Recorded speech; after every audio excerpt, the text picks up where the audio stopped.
They gave him a fallen queen as a harsh joke. On a station at the ragged edge of known space, where the galactic community's discards and disappointments gathered, the gesture was perfectly cruel. He was the only human, a quiet and persistent worker in the engineering base, viewed by the others as a simplistic curiosity. His strength was acknowledged, but his spirit was considered childlike, too naive for the complex politics and ancient hatreds that swirled around him. The queen was of the Vale, a species of graceful insectoid aristocrats now scattered to the void after a brutal civil war. Her carapace, once a gleaming indigo, was dull and chipped. Her secondary arms, usually held in elegant folds, hung limp. The intricate crown of sensory filaments around her head was severed, a public mark of her total defeat. She was not a prisoner of war, for the war was over and her side had lost utterly. She was a trophy of spite, stripped of all rank and purpose, given to the human because he would not understand the profound insult of it. He accepted the responsibility without a word.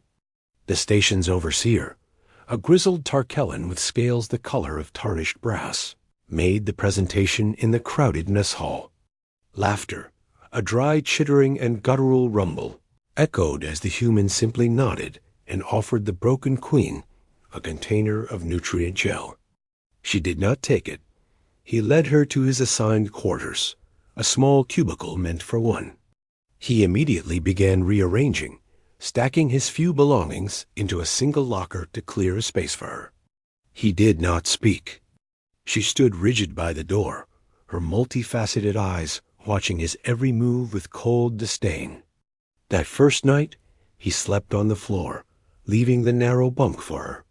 She did not use it. The days unfolded in silent routine. He went to his shifts, repairing power conduits and stabilizing gravity generators. He returned always with 2 portions of food. She rarely touched hers. He began to vary the nutrients, trading with other species in the bazaar, seeking something she would accept. He noticed a slight preference for a particular fungal paste and secured a regular supply.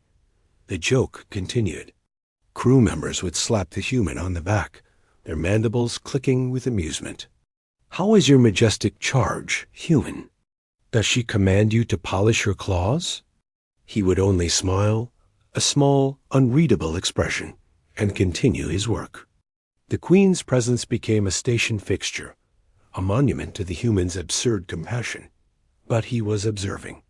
He saw how she flinched at certain harmonic frequencies from the station's engines, so he fashioned crude dampeners from acoustic mesh and fitted them near her resting space. He noticed she shivered in the station's dry climate, and traded a week's dessert rations for a used thermal weaver, programming it to emit a faint, veil comfortable heat. The first break in her armor came during a station-wide crisis. A power surge from a damaged coupling caused cascading failures in their sector. Lights died, gravity faltered, and the air grew thin.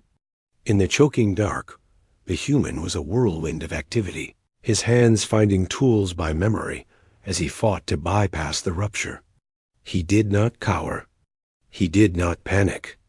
He fought the station's decay with a stubborn, focused intensity. When he restored the minimal systems, the emergency lights flickered on to reveal her watching him.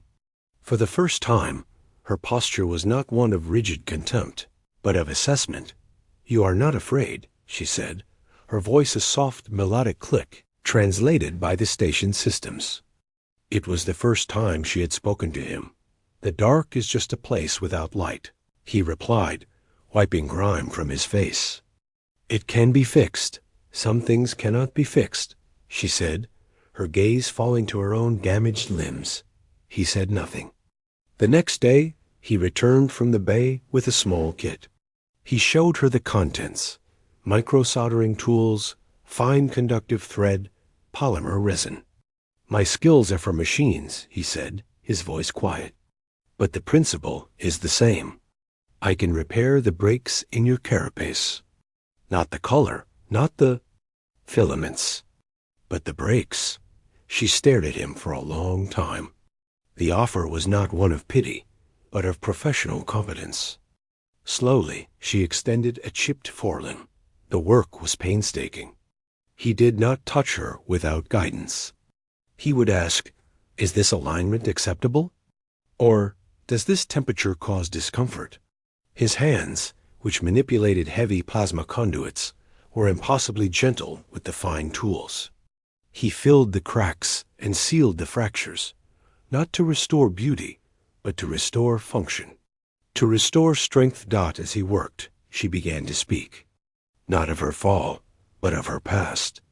She spoke of the veil hives, great biocrystalline structures that sang in the solar winds.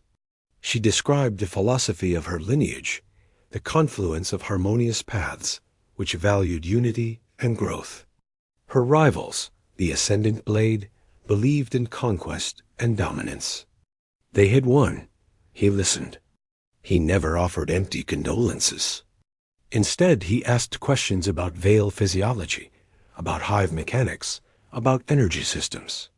His questions were practical, technical. They allowed her to rebuild her knowledge in her mind, to remember she was more than a broken thing.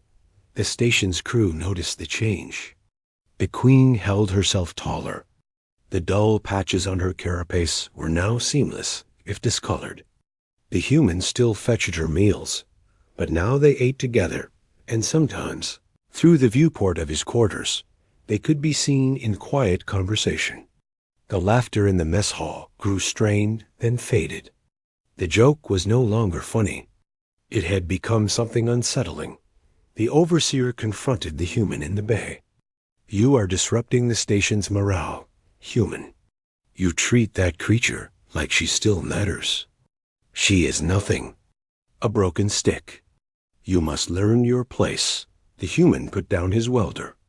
"My place is here, keeping this station running.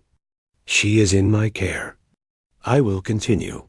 Frustrated, the overseer sought to escalate. He had a shipment of volatile crystal capacitors delivered to the human's workstation, with deliberately faulty containment protocols. It was a task meant to result in a catastrophic and fatal accident. The human saw the danger immediately.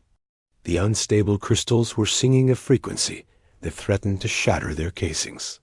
He moved to shut them down, but the override panel was locked. He would have to manually separate each unit, a task requiring 3 hands. She appeared at the bay door. She had followed him, sensing the danger through the station's vibrational web. Without a word, she stepped forward. Her primary hands were delicate, but her secondary arms, though damaged, had strength. Working in perfect, silent tandem, they stabilized the field.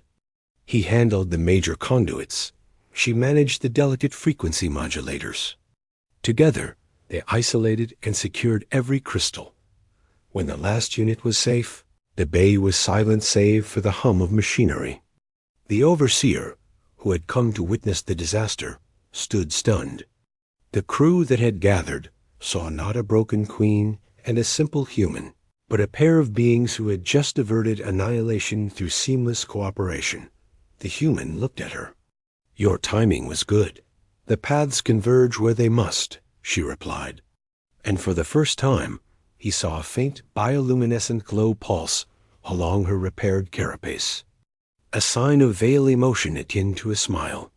The event changed everything. The open ridicule ceased. A wary respect took its place.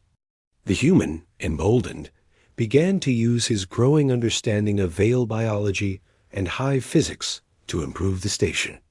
He redesigned the environmental filters based on veil atmospheric processors, making the air cleaner for everyone.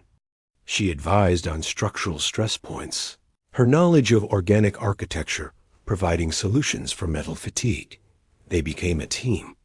The station, once a grimy, failing outpost, began to improve. Gravity was more stable, power more consistent. The human, with her counsel, even managed to coax greater efficiency from the ancient reactor. One day, a veil ship docked.